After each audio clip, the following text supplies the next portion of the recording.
Welcome to our monthly meeting with the Harwich Conservation Trust, and we welcome back Michael Ack, the Executive Director, and he has a special guest with him today, Todd Kelly. And Michael, you want to tell us a little bit about Michael? Todd, yeah, well, thanks again, Paul and Channel 18 for having us on. Can't believe it's 2012 is slowly drawing to a close. That's it. As you know, we have many volunteer walk leaders that provide their time and their expertise in a variety of subjects, whether it's botany or natural history or astronomy or wild edibles. And those folks enable us to connect people to the land on these free guided walks that we offer throughout the year.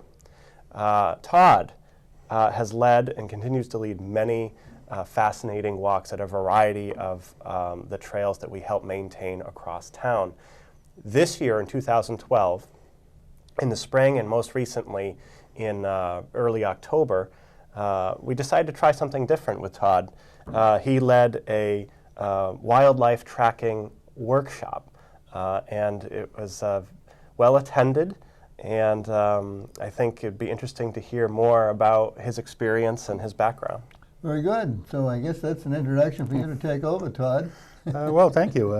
Growing up in Chatham, that's where I was born and raised, and growing up in the woods in West Chatham was where I spent most of my time, or much of my time. And that was my leadings to the natural history field. I mean, it was kind of a long journey, but it's come full circle for me. And so that's what I do. I developed Kelly Trailblazer, which is your personalized trail guide leader for custom hikes walking throughout the Cape Cod. And you have a website for yes, that, I do, right? kellytrailblazer.com. Yep. And it's about education, natural history education, and also historical, cultural information about the communities here in Cape Cod. Very good. As I mentioned to you, I went to last winter. You Right. had a discussion, a panel here at Right. the community center, and it was enthralling. I mean, the slightest little impression on the land, you can get a lot out of. Yeah, that's the thing about tracking is you're not waiting for sign. It's the art of going out and seeing the sign that's already there. And if you go with a walk with me and tracking, it's especially if I have a camera, I stop and I'm clicking pictures of all these tracks. But there at that program, what I did here was I showed many different examples of sign and tracks, because sign is a part of tracking, and sign is different than a track. A track, of course, is that footprint, but sign is like a browse of a greenbrier or deer rubbing against a tree or something like that, or broken sticks or turned over rocks. I have a neat picture it was at Island Pond, and it was the wet footprint of a deer that stepped in the mud and then stepped on a rock. And you see his cloven hoofed print on a rock. And so you can track off of rocks as well if you get good at it. What are the easiest animals to track? Well, squirrels, the animals we're most familiar with that we see, the squirrels and chipmunks. Chipmunks are a little harder because you don't see them as much. But squirrels, dogs, domestic dogs, they wander. They're not, like with wild animals, their daily life is about their survival. So dogs don't worry about where their next meal is from unless they're wild dogs. And so they travel to and fro and regardless of wasting energy. And with wild animals, their movements are for water, food, or for safety, moving from place to place for safe, to lay down and eat or to lay down and rest before they move again. So their movements are always calculated, and they move pretty much in direct lines. Yeah, from little I know that animals, travel. I think I went to one of the Conservation Trust meeting about the coyote. Right. And I always wanted, I guess he started in Chatham and then they had a tag on him and they found him in Falmouth. Yeah.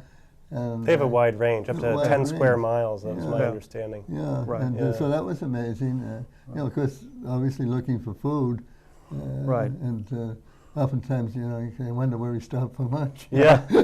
But, Well, yeah, they're looking for mates. That's what the bear that came here this summer, and they travel, 100 square miles.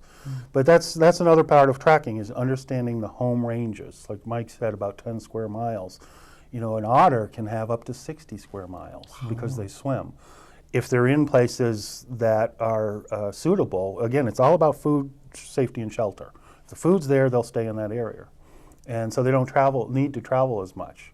A fox, 5 square miles. And then as the smaller animals, their home ranges get small to like a chipmunk, which is only a third of an acre.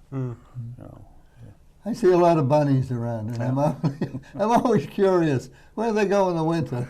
They're out foraging. They'll eat bark. Same with deer. They'll browse on bark of fruit trees, especially, but even poison ivy. And then greenbrier, you'll see their browses are 45-degree angle cuts because they can nip it off, whereas a deer will tear. So you can tell the difference between a rabbit browsing on like an apple tree bark or a deer browsing on apple tree bark.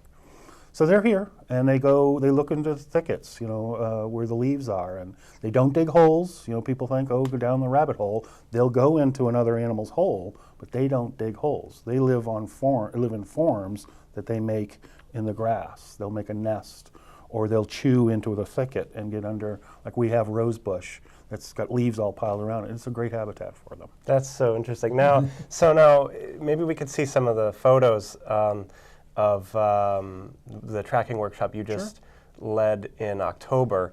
And what were some of the signs there's one right there. What were some of the things you were finding or looking for? Well, right there we're talking about, I'm pointing out in tracking there's the dynamics of called pressure releases, and that's universal, whether it's your foot, my foot, a bear's foot, or a mouse's foot. The only difference with that is the size of the foot, the shape of the foot, and the angle in which it touches the ground. But the dynamics of pressure releases are the same. And I'm pointing out the wall, which is the side of the track if a foot places down into the ground. This is the floor of the track. The walls are the sides, and the top is the horizon, also known as the overall. So there's real science to the track. There is. There's a consistent science. And that's universal, regardless of whose foot it is. Right. And the other aspect of it is the ground itself. That's something you have to learn because an animal can leave a track on the ground. That's a nice shot. And go. Yeah.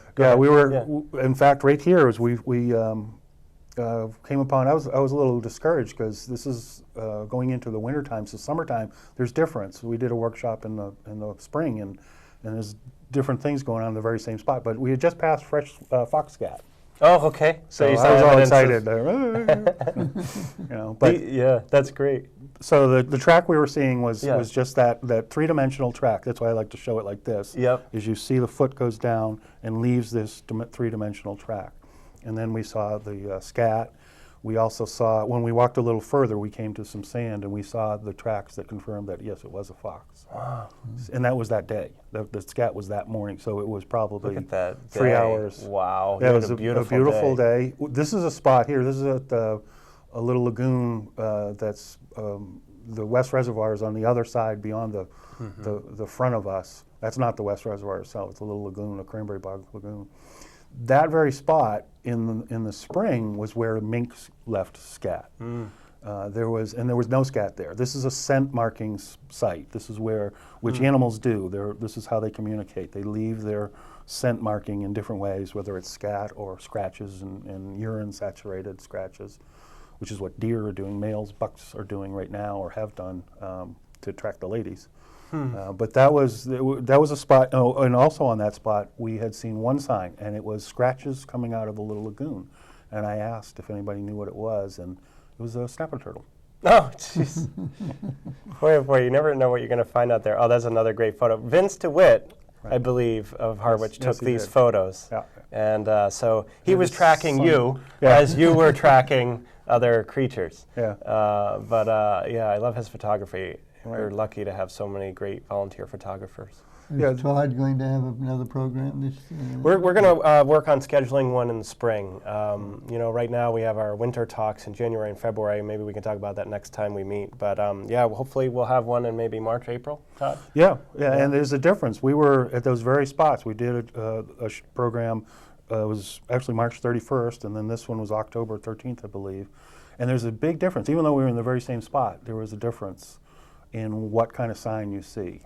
And the spring is going to be, these are animals, you know, they've been hungry all winter long, they've been searching for food, resources are depleted, and now they're coming into spring, so they take bigger chances. On the move. Right, they're on the move.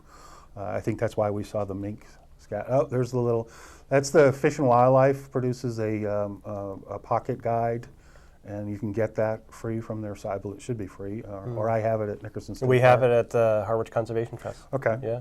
And that shows you, you know, the different prints, and that's also about tracking. There's a pattern. It's, you know, some animals have 5 toes on the front, 5 toes in the back. Other animals have 4 toes, you know, 4 toes and 5 toes, and some only have 4 on both feet. Isn't it neat? It's really fascinating.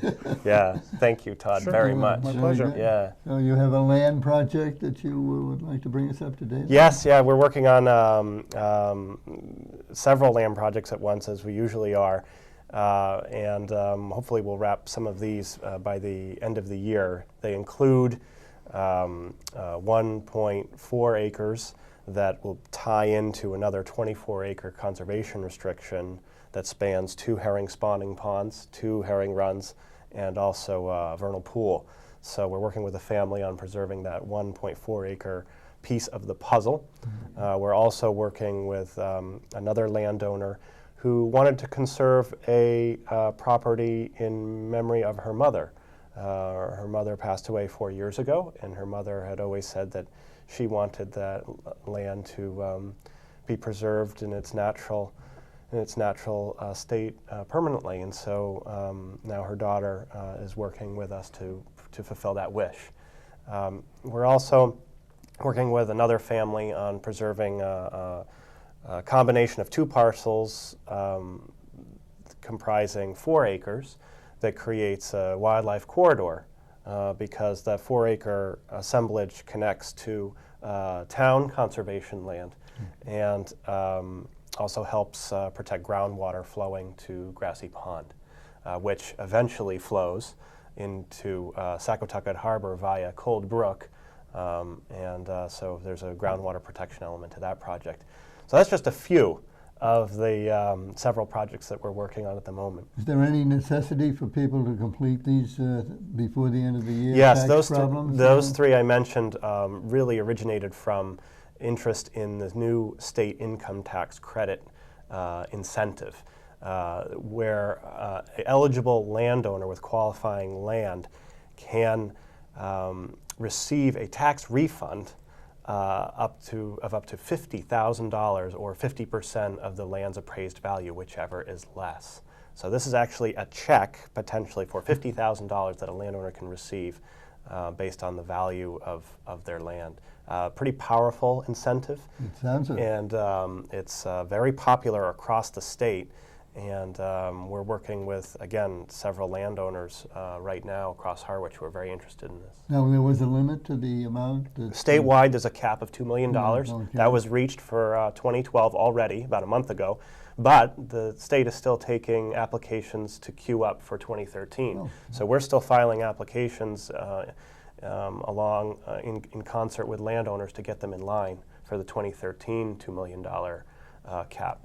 Yeah. The early bird gets the worm. Yeah, gets the tax refund. Yeah, that's right. Now, talking about money, you have a fundraiser coming up. Yeah, we have a year-end challenge. We're very fortunate to have 6 anonymous donors combine their resources to create a $25,000 challenge in light of our 25th anniversary year coming up in 2013. And so we had another donor match it up to 50% already. So we are already halfway towards meeting this challenge. We have, again, 50% left to raise against this $25,000 challenge. So we have about $12,500 left to raise. So we're already halfway there. And so we are looking for support to meet the final goal of $25,000 by December 31st, so we can kickstart 2013, another year of great land saving projects and land stewardship initiatives and educational outreach opportunities. So we're excited. Very good. And many of your members already have a little envelope already in the We did. We send out a year-end appeal year-end to our appeal. people on our mailing list. Now, and those who may want to join, how would they go about that? They can